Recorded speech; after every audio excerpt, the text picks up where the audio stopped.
दोस्तों, क्या आप जानते हैं कामुकता किरानी ने अपने करियर की शुरुआत एक टचअप कलाकार के रूप में की थी। और क्या आप जानते हैं कि ससुराल से भागकर चेन्नई आई और एक अभिनेत्री के घर पे नौकरानी का भी काम किया, जिनका सपना था कि किसी दिन वो कार खरीदेंगी और अपनी कार से घूमेंगी। तो दोस्तों, और भी बहुत सारी ऐसी अनसुनी कहानी सुनने के लिए बने रहिए इस वीडियो के अंत तक। और अगर अभी तक आपने मेरा चैनल लेमन जूस कैंडी को सब्सक्राइब नहीं किया है तो प्लीज़ कर ले। मैं हूं आपकी दोस्त एंड होस्ट अक्षता सहाय और आप देख रहे हैं लेमन जूस कैंडी।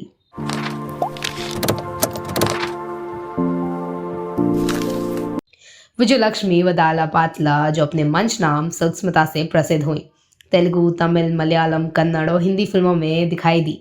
उन्होंने विनम्र महिलाएं पात्रों के ऑर्थोडॉक्स को तोड़ा। सिल्क स्मिता, जिन्होंने एक मेकअप आर्टिस्ट के रूप में अपना करियर शुरू किया, धीरे धीरे सिल्वर स्क्रीन पर बहादुर भूमिकाएं निभाने लगी। उन्होंने कई लोकप्रिय डांस नंबरों में भी अभिनय किया। यह उनकी 1979 की रिलीज वंदी चक्रम थी, जिसने उन्हें 80 के दशक की सबसे पसंदीदा अभिनेत्री में से एक बना दिया। आइए 10 कम ज्ञात तथ्य और उनके जीवन से प्रेरित कुछ फिल्मों पर एक नजर डालते हैं। जवानी जलती जवानी होठों पे आई है आग प्यार की। सिल्क स्मिता का जन्म आंध्र प्रदेश के कोवली गांव में रामलू और ससम्मा के एक तेलुगु परिवार में हुआ था। उसने आर्थिक समस्याओं के कारण 10 साल की उम्र में स्कूल छोड़ दिया था। 14 साल की उम्र में वो अपने पति और ससुराल वालों द्वारा गलत व्यवहार किए जाने के बाद जबरन कम उम्र में शादी कर ली। स्मिता ने अपने करियर की शुरुआत एक टचअप आर्टिस्ट के तौर पर की थी और फिर उन्हें फिल्मों में साइड रोल्स मिले। निर्देशक एंथनी ईस्टमैन द्वारा निर्देशित फिल्म इनायत हेडी में उन्हें पहली भूमिका मिली। उन्होंने उसे स्मिता नाम भी दिया, जिसके बाद इंडस्ट्री के लोग ने उन्हें तुरंत अपना लिया।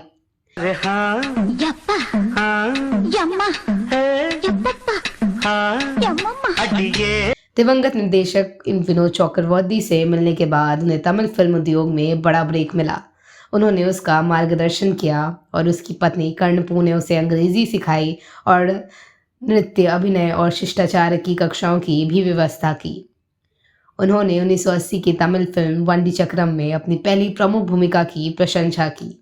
फिल्म में उन्होंने एक बार गर्ल की भूमिका निभाई, जिसका नाम सिल्क था, जिसे उन्हें यह नाम मिला।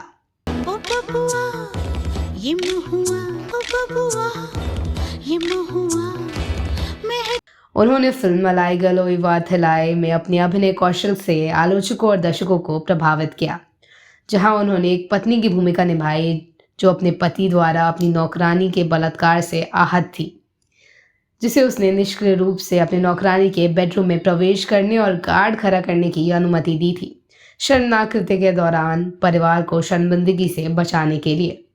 23 सितंबर 1996 की सुबह सिल्क को चेन्नई में उनके घर पर मृत पाया गया था। स्मिता की मौत के कुछ महीने बाद लिखी गई पोस्टमार्टम रिपोर्ट के मुताबिक उन्होंने अपने शरीर में शराब के नशे में आत्महत्या की थी। उसकी मौत के पीछे का कारण अब तक एक रहस्य है।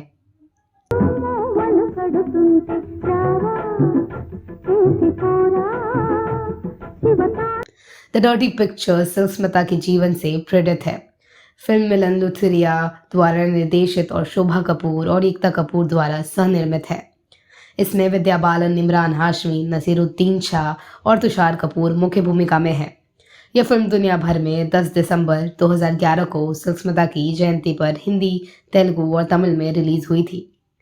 फिल्म निर्माताओं के अनुसार फिल्म आधिकारिक तौर पर या शाब्दिक रूप से अकेले स्मिता पर आधारित नहीं है, बल्कि डिस्को शांति जैसे उनके कई समकालीनों पर आधारित है। यह लोकप्रिय संस्कृति की अन्य महिलाओं के निजी जीवन से भी मिलता जुलता है, जिसमें मैरिलिन मोनरो जैसे अभिनेत्रियां भी शामिल हैं।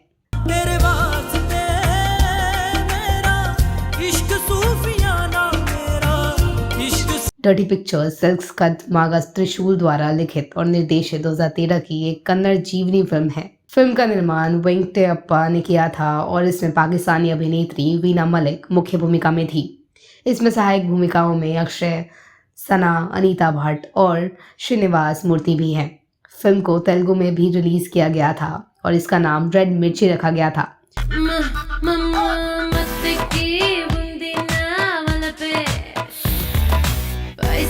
यह फिल्म सिल्क स्मिता के जीवन से प्रेरित है और एक महत्वाकांक्षी अभिनेत्री के बारे में है जो फिल्म उद्योग में कुछ बड़ा करने के लिए किसी भी हद तक जाने के लिए तैयार है।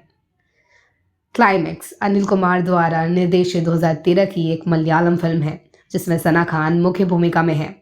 यह फिल्म भी अभिनेत्री सिल्क स्मिता के जीवन से प्रेरणा लेती है, लेकिन फिल्म की शुरुआत में ही एक डिस्क्लेमर है कि फिल्म के पात्र काल्पनिक हैं।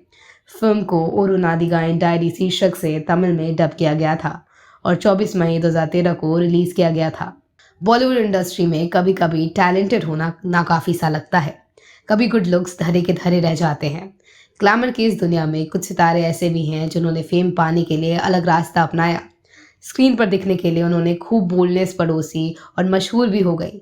जी हाँ, हम यहाँ बात कर रहे हैं साउथ फिल्म इंडस्ट्री की जानी मानी अभिनेत्री विजयलक्ष्मी वदलापति के बारे में, जिन्हें फिल्मी दुनिया में सिल्क स्मिता के नाम से भी जाना जाता है।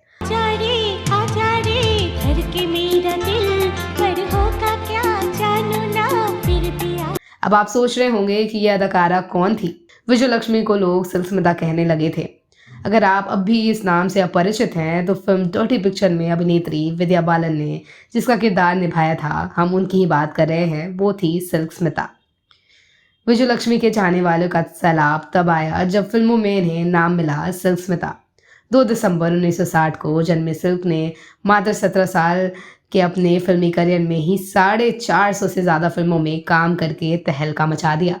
लेकिन अफसोस 23 सितंबर 1996 में अपने घर में वो पंखे से लटकी हुई पाई गई। सिल्क की ज़िंदगी पर वैसे 2-3 फिल्में बन चुकी हैं, लेकिन इस अभिनेत्री के बारे में अब भी है जो आप नहीं जानते हो, जो हम आपको आज इस वीडियो में बताने वाले हैं। सिल्क का जन्म एक गरीब तेलुगु परिवार में हुआ था। उनके माँ और पिता काम करके किसी तरह अपना और अपने बच्चों का भरण पोषण करते थे।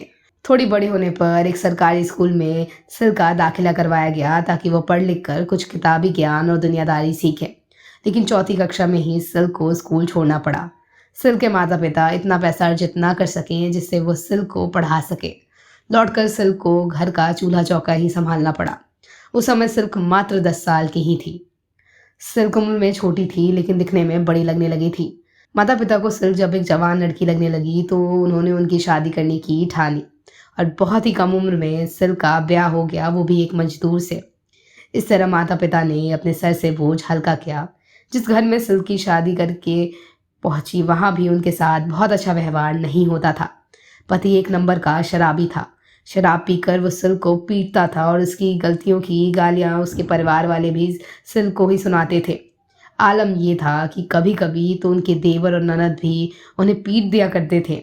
इसलिए वो अपने घर को संभाल ना सकी और सिल्क घर छोड़कर भाग गई और सीधे चेन्नई पहुंची।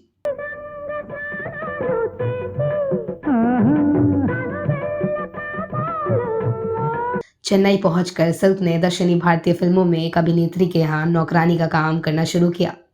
सिल्क बचपन से ही फिल्में देखने की बहुत शौकीन थी।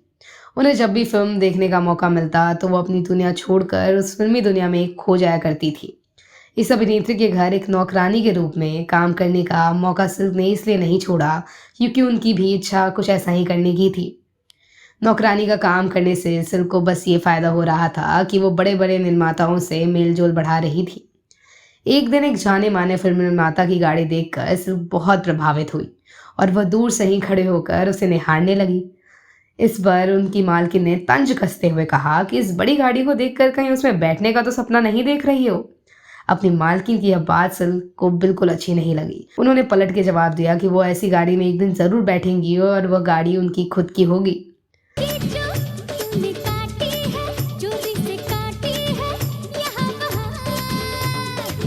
सिल्क समझ गई थी कि ऐसे बैठे रहने से कुछ नहीं होगा, इसलिए वो ऑडिशन देने लगी। उन्होंने कहीं भी अभिनय नहीं सीखा था, इस वजह से बस ऑडिशन देते हुए अभिनय सीख रही थी। उन्होंने एक फिल्म के ऑडिशन में कुछ इस तरह की कामुक अदाएं दिखाई कि उन्हें उस फिल्म में एक आइटम नंबर करने के लिए ले लिया गया। सिल्क की अदाएं काम कर रही थी। धीरे धीरे उनके पास आइटम नंबर के लिए कई फिल्मों के ऑफर आने लगे। कुछ ही समय में सिल्क अपने समय की दक्षिणी भारतीय सिनेमा की आइटम क्वीन बन गई। उस समय सिल्क निर्माताओं से 50,000 तक अपनी फीस के तौर पर लेती थी। सैकड़ों फिल्मों में काम करने के बाद अब सिल्क का करियर ढलान पर था। दरअसल लोग उनके एक ही काम से उब गए थे। तब उन्होंने अभिनय छोड़ फिल्म का निर्माण करने में हाथ आजमाया। जिस तरह दर्शकों ने उन्हें नकार दिया था, उसी तरह उनकी बनाई फिल्मों में भी कोई दम नहीं था। तो दोस्तों, आशा करती हूँ कि आपको मेरी ये स्टोरी ज़रूर पसंद आई होगी। तो प्लीज़ कमेंट अवश्य करें और बताएं कैसी लगी आपको ये स्टोरी। और अगर अभी तक आपने मेरा चैनल लेमन जूस कैंडी को सब्सक्राइब नहीं किया है तो प्लीज़ कर लें। धन्यवाद।